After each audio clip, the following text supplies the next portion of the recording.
Hey everyone, welcome back. You're on the Valor channel. Today I'll show you how to publish your game or place in Roblox. To do that, we'll head into Roblox Studio. So we log in here, and you select the game that you want to publish, or you create one. Here are my games, and right here, clicking the three dots, you'll see a Publish button.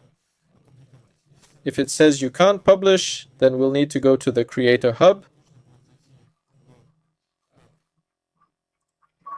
For creators, right? That's the Roblox Creator Hub. We log in, go to the dashboard, and find our games here.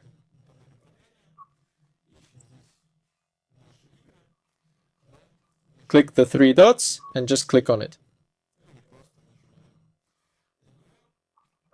There's a thing called Access Settings. Here's the audience, right? Now I'll find the right tab. So we go into Settings. There will be a tab saying you don't have access to publish this to an audience. For that, click View My Permissions to check your status here. And as you can see, we can't publish. To get that ability, you need to complete ID verification, age verification, and two-factor authentication. And that's pretty much it. That was Valor. Like and subscribe to the channel. Good luck everyone. Take care. Bye.